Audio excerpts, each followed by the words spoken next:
You have single-handedly shattered my self-confidence. And I hate that you have had that kind of effect on me. I don't regret you at all. Okay. I would do it again. I would do it again knowing just the outcome as long as I got to do it with you. Girl, make it make sense, girl. Make it make sense. Actually, it does make sense. That's what narcissists do. Love bombing, then taking away the love. Love bombing, then taking away the love. That's how they keep you hooked. And I suspect, I'm not a therapist, I'm a drag therapist, but I think what Zanab has is covert narcissism, because the typical narcissism is one who does it overtly, like very grandiose, like Trump, or like these people who just like with a lot of bravado. Covert narcissists, what they do is they use tragedy and victimhood and all that stuff to get you hooked. Hi, so if you're new to my channel, I don't do reviews like this. I'm actually a drag artist, and I call my drag like drag therapy because I'm just obsessed with all things therapy and love and childhood trauma and healing from childhood trauma, and I lip sync to a lot of like spiritual teachers and life coaches. But yeah, if you like this review, please leave a comment, let me know. I'll do more of them, and in the meantime, feel free to check out my channel and all the videos and all the fun things we do over here. If you look back on the first time Zanab and Cole connected during the pods, what really got Cole hooked was her talking about her tragedy. My parents had passed away. We lost them kind of at a young age, so... Sorry, this is a lot to unload on you. No. My dad passed away when I was 13 years old, and my mom at the time had benign brain tumors. Wow, you have a story, girl. I do have a story. And this poor guy, he confuses tragedy and pain with actual depth. Because remember when things weren't going well with him and Colleen, because Colleen is like self-acclaimed superficial girl, and he was looking for depth because obviously you need to have that in a marriage. And then Zanab hit him with the story of losing her parents, which, although very tragic, of course, but I don't know, something about Zanab, she just uses that tragedy to... May we have a moment of silence for the angels that cannot physically be here with us today. One of the best moments of anyone's life is this, marriage. And then she just annihilates him in a speech that is so premeditated and rehearsed. You have disrespected me. You have insulted me. You have critiqued me. And for what it is worth, you have single-handedly shattered my self-confidence. If you've been repressed by someone like for that long, and you suddenly explode, there is some emotion. Sure, maybe you don't have to cry, because she said in her weird passive-aggressive apology on Instagram that she can't cry on cue. Fine, you don't have to cry, but you need to have some emotional reaction. And there was nothing, no trembling, no shaking. Because if someone has been abusing you and repressing you and single-handedly robbed you of your self-confidence, when you confront them, you have some kind of reaction, but nothing. She just had her speech and walked off, and there was the applause. Oh God, girl. Yeah, and back to that thing at the altar. When she told him, you single-handedly robbed me of my self-confidence. Girl, your self-confidence, your self-esteem was non-existent coming into the relationship, because if you remember the first night after they had sex, she already woke up with doubts, like he's not talking to her, and the guy was literally doing like these heart thing in the shower. Because say what you will about Cole, he's like, sorry, something was ringing. Because say what you will about Cole, but he's not malicious. He's like a child. He keeps doing these whatever, all these things. I suspect, again, I'm not a therapist, but I suspect that happens because she had sex way too early with him. And I think Raven and SK did it best. Like they gave it, who by the way turned out to be some of the most mature contestants on Love is Blind.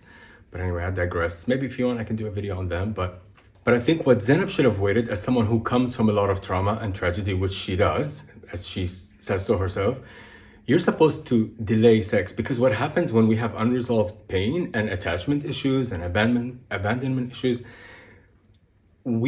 to have sex with someone, just that confuses everything. And I'm gonna leave it to Anna Runkle from Crappy Childhood Fairy, who I had a conversation with and I've lip synced to in one of my shows. She says it best about why people shouldn't have sex too early when they have drama. So roll the tape. If you listen to pop music and you watch TV, then right away it comes together and everybody has sex and then they're together forever. But especially as people who had trauma, we just go a little bit slower so that we can get our information before we bond. And this is the most difficult thing, is delaying sex a little bit. That's the secret. That's the secret. Now, I don't know. And yeah, another thing why he didn't single-handedly rob her of her self-esteem is because she kept asking him questions about, rate me, can you rate the other girls? Do you think I look terrible without makeup? Do you think I look bad without makeup? Like, why are you asking all these questions? Like, this is not a woman with self-esteem asks. And I have to stop here and say disclaimer, like, I don't hate Zanab. Actually, I'm a little bit charged when I talk about her because she reminds me so much of myself. Because I've had one long-term relationship in my life, one. We were together for 8 years, and I was, in hindsight now I realize, I was toxic as fuck in that relationship. I was kind of like Zanab, like all the rage, and I'm just projecting it on this person, and like, so when I watch her, I cringe.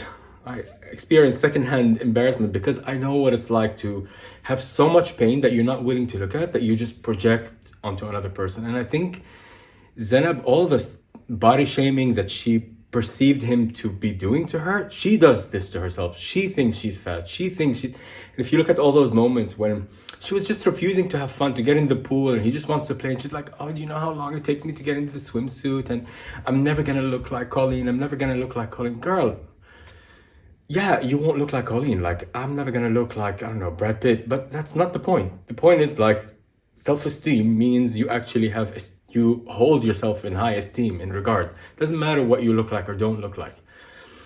So, and not to like diss her for having low self-esteem, because a lot of us do, but to say that Cole robbed you of your self-esteem, girl, delusional. So this is a little plea for Zanab. Please, honey, you are in a world of pain. Go seek help. You need to be in therapy, like yesterday. And speaking of therapy, everyone on this cast needs therapy, especially, what's his face, Matt. Ooh, did you see him and Colleen at the reunion? Like, this girl, allegedly, is getting abused. She is terrified. Like, he sucked all the joy out of her.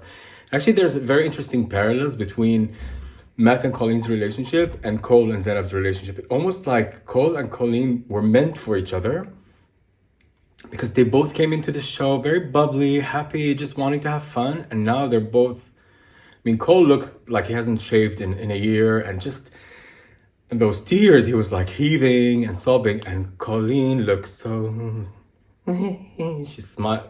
My God, if you want me to do a video on those two, wow. Yeah, and another thing why you know Cole is, confuses tragedy with depth, because when, he clearly had a connection with Colleen. They even, like, it was so sweet when I rewatched it, that moment where she guessed what socks, they had frogs on his socks or something. Like, they're clearly like meant for each other.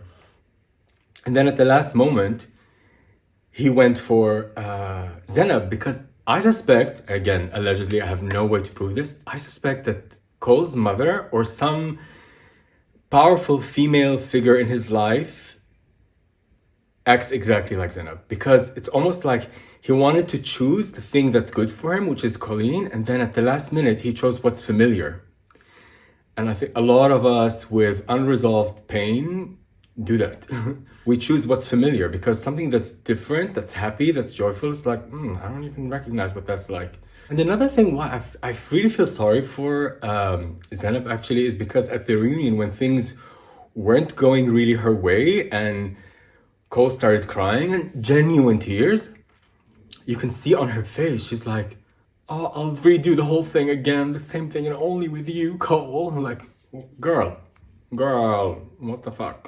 And then she wrote in her that passive-aggressive apology, which is not an apology. It's like, I'm sorry, you're an idiot, and I'm amazing. Like, what kind of, just don't say anything. Shut up. I mean, in an ideal world, if someone like Zanab had therapy, like, she would be able to, after watching that reunion, say like, you know what, yeah, I fucked up. And I think the thing that she wrote in that apology on Instagram, sorry I can't cry on cue, clearly referring to how Cole cried and got sympathy from everyone. I suspect that Zanab is someone who had to cut off her feelings when she lost both her parents as a teenager. I mean, like, that must be a living nightmare. And the way to cope with that is to cut off, because you can't be crying and sobbing and feeling abandoned and hurt and alone all the time. And I think what happened, that coping mechanism of cutting off her feeling stayed with her, and just now she just can't connect to people. Like when he was crying, she didn't have a normal reaction to him crying. She just like flipped the script. Yeah. Go to therapy, Zainab. Go to therapy. So that's it, guys. If you like my psychobabble analysis, please leave a comment and I'll do more of these. Otherwise, just watch my drag videos and love ya. Just ask your soul, what do I really need right now? What do I really need? How much time do I need to get to know somebody before it's safe to open the floodgate of everything that happens for me once I have sex with somebody, and to that like tender part inside that needs to be loved and not rejected.